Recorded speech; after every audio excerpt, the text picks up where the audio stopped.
Welcome to my new podcast, Gin and All Sorts.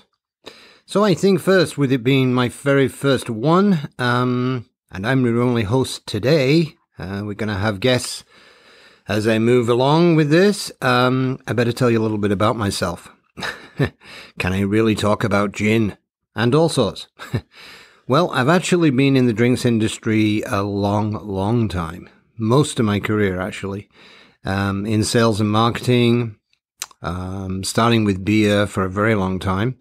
And probably 20 years ago now, I started to sell single malt whiskey, fell in love with whiskey, still very passionate to this day.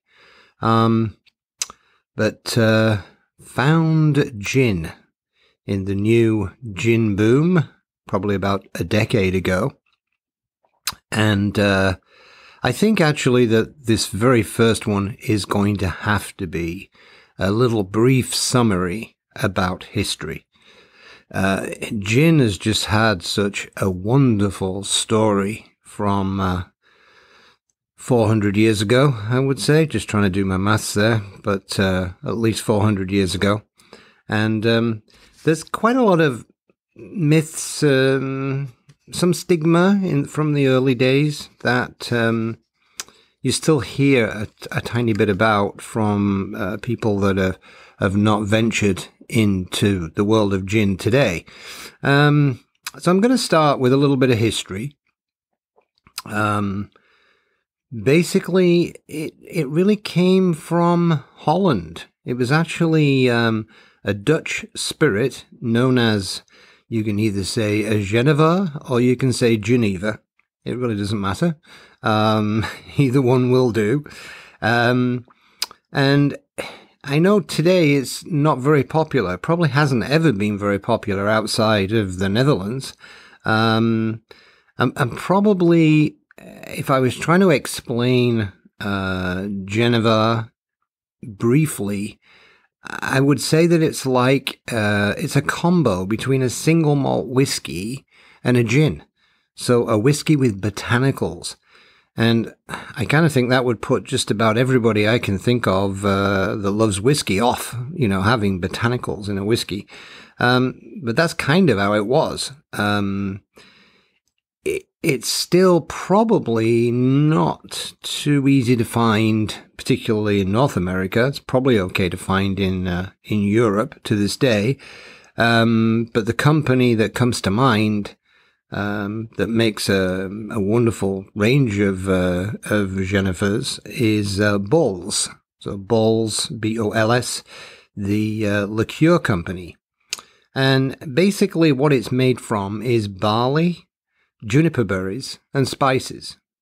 So, there's the barley influence right there that they use in the single malt whiskey, as opposed to what's used today, which can be neutral grain spirit, which is, corn, rye, maybe a little bit. And then obviously craft distillers today use 100% wheat, for example. So anyways, as I said in my little tease at the beginning on sayings, the first one would be Dutch courage. So the British troops were fighting in the Low Countries during the 30-Year War, and they were given Dutch courage during those long campaigns, dark weather, made them much warmer. Was it nice? I can't say. But eventually they started to bring that back to England. It never really got too popular, but you could find it in chemist shops, and obviously the soldiers that enjoyed it during that war were obviously drinking it. So along came in a new king in 1689, and this was very strange, because here we had King William III, or known as William of Orange, a Dutchman, as our king. And not going to spend too much time on why, but basically it was, a religious thing. They wanted to have a Protestant the Parliament wanted to have a Protestant king, and I think what was unusual is that they made this a joint sovereignty with Queen Mary. But from what I gather, it was still mainly the king that made the decisions. So the first thing he was going to do, as a Dutchman, and proud of his particular Dutch spirit, was to bring boatloads of Genever to England and make that the spirit of choice. But like many politicians in the world today, he had his people come back from visiting rural England to tell him that there was actually lots and lots of grain, excess of grain that couldn't be sold. It was mainly corn. And he thought to himself, well, if we should be helping the farmers, and he started to offer very small taxes and incentives to distilleries that could produce something similar to what he was used to with the corn, and English gin was born. So he made a series of laws encouraging the distillation of English spirits. I mean, anyone could now distill by simply posting a notice and just waiting 10 days. So gin was distributed to workers as a part of their wages, and soon the volume sold daily exceeded that of beer, which, today it's very difficult to exceed the sale of beer in England, fine ale, with anything. But that's what happened. That was the first gin boom in England. And to be honest, not a pretty sight. Because everybody was drinking gin, and it wasn't very good at the time. So here's your second term, which would be Mother's Ruin. And there's so many opinions about the term Mother's Ruin. I actually remember even my mum mentioning it when we had guests and someone would ask for a gin and tonic, saying Mother's Ruin. In my younger days, in my 20s, I remember people saying gin makes you very moody. From my own personal experience, I think the opposite. It always puts a smile on my face. Back then, was it not good for you? Probably not. But today, it's absolutely wonderful for you. I mean, it's probably the most healthiest alcoholic beverage on the market. But anyway, so the Mother's Ruin actually comes from the amount of people in England, especially in London, drinking this very, very cheap gin that you could get anywhere, that kids were drinking it. And of both genders, and they would end up either dying, actually, of alcohol abuse, or at least ending up in jail through the crimes they committed while they were intoxicated. So that was Mother's Ruin. They were losing their children, to be honest. And the king had to put a stop to that, obviously. So a new Gin Act was passed, which raised the duty on drink and forbid the distillers, grocers, chandlers, jails, workhouses, and everybody else that was doing it from selling gin. So, in 1830, the Duke of Wellington administration passed the Sale of Beer Act, which removed all taxes on beer, permitted anyone to open a beer shop on payment of a 2-guinea fee. So what happened is beer became the popular choice yet again. So the second very small gin boom, I like to call these all gin booms, but this one was kind of quite small. But in the 1800s, the West Indies docks opened in London. And you'd say, well, what's that got to do with gin? Well, actually, prior to that, there wasn't a lot in there. There was obviously juniper berries. Had to be that. Juniper berries, by the way, just cured everything, according to doctors at the time. I mean, it was just amazing, apparently. But anyway, it really wasn't a very exotic drink whatsoever. And when the West Indies docks opened, well, all of a sudden we could get spices from the other side of the world, like cardamom and coriander, ginger, and some distilleries decided that was definitely the way to go. And some, actually, the ones that were around at the time, actually moved into that area, where they also found 2 natural springs with absolutely exceptional water in Bloomsbury and Clerkenwell. And much like beer, people that know their thing about beer, is good water makes better gin, as it certainly does with beer. Booths, Gordons relocated there, and soon after that, Tanqueray joined them. So again, gin became very popular, but this time it was more drink better quality, not quantity. And shortly after, Beefeater and Ghiblis were also created and moved there. And then things got fairly quiet in the world for the next century with gin. There was obviously the cocktail craze and prohibition. My gosh, I will be covering all those much later in a podcast. And so we moved to right up to 1988, when that would really probably be the next gin boom. And we can thank Bombay Sapphire for that, actually. Bombay and their company were thinking for quite some time, probably 20 years, that why all of a sudden would vodka become more trendy and more popular than gin? Really, gin has an awful lot more to offer in taste, etc. But it was the trendy thing to drink vodka. And most of the distilleries actually followed the new style that Bombay was putting out, which was much lighter. And kudos to Bombay for using a blue bottle and making it very desirable to buy. But what they actually did is the columns were replaced with pot stills. So they went back to pot stills, slower distillation. Compounding gin was gone.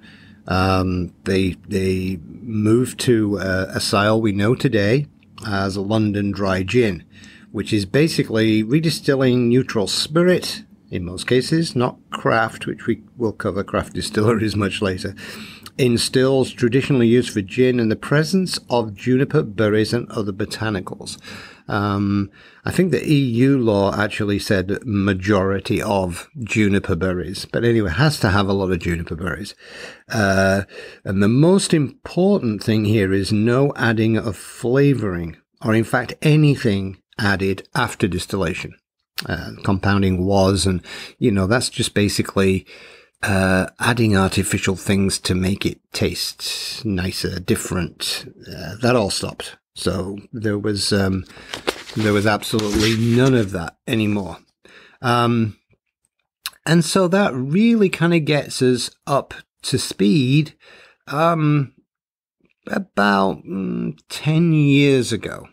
I'd say around 10 years ago, slightly more, is when we had the final and today's absolute gin explosion. I've gone from boom now to explosion, because it's this is where I got my passion from. I've drank gin and tonics almost my whole life, probably not knowing that all of us were drinking gin and tonics that were absolutely lousy.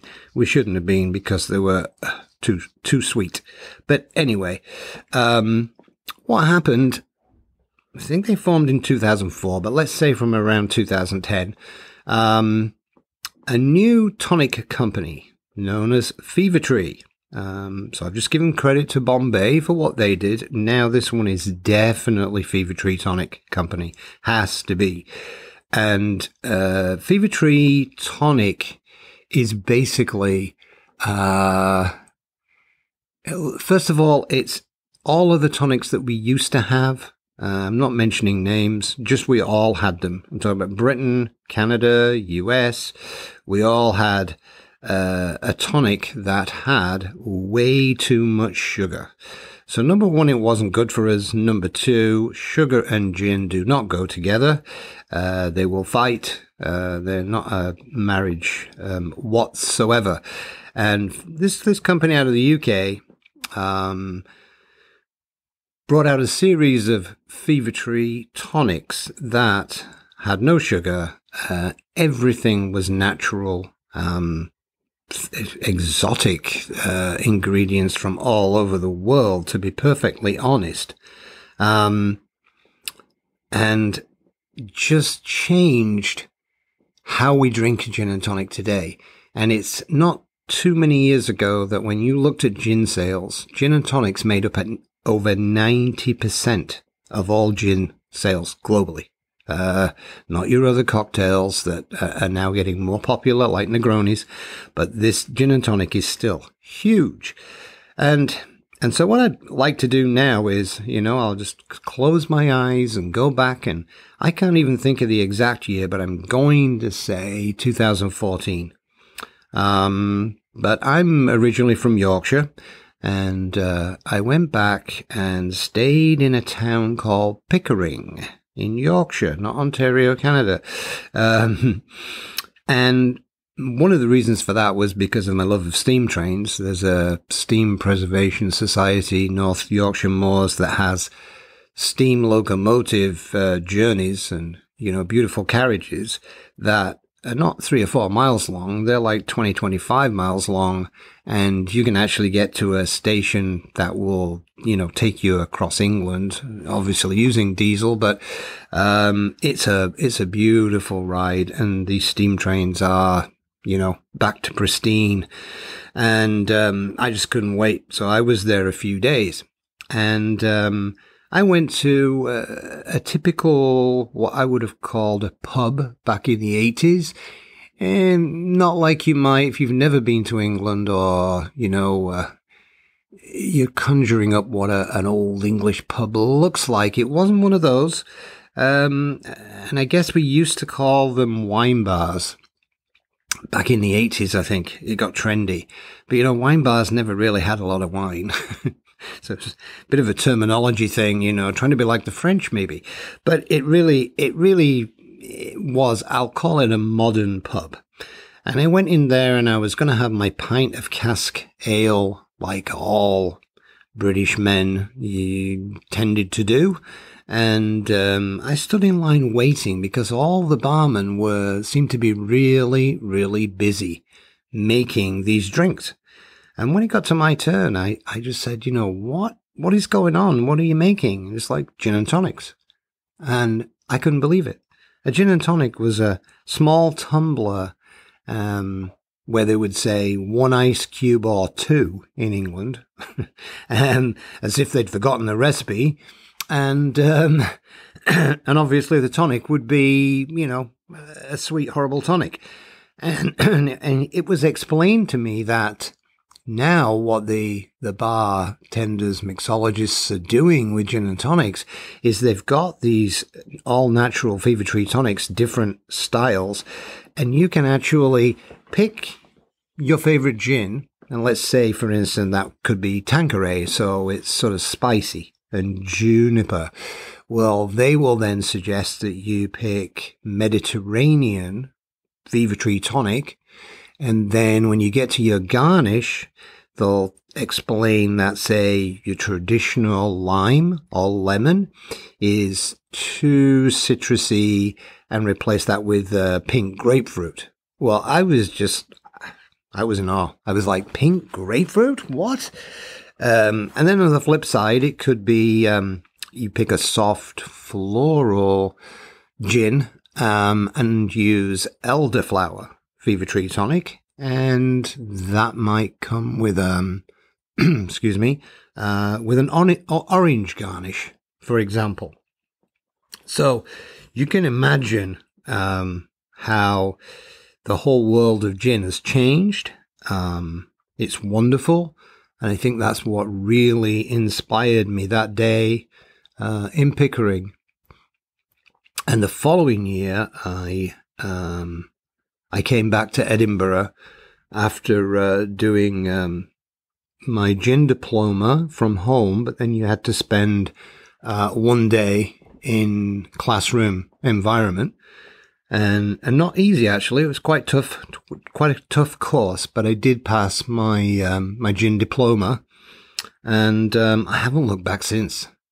And I'm very fortunate to be the brand ambassador of a very small craft distillery that makes amazing gin in Halifax, Nova Scotia, which, of course, we will talk to from time to time. So I hope you've enjoyed this first episode. There will be an awful lot more to come.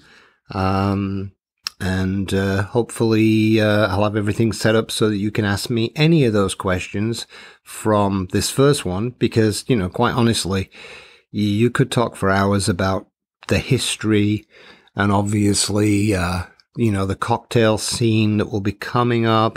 I just kind of just giving you a little idea and touching on a few main points. So until next time, cheers. Have a good one.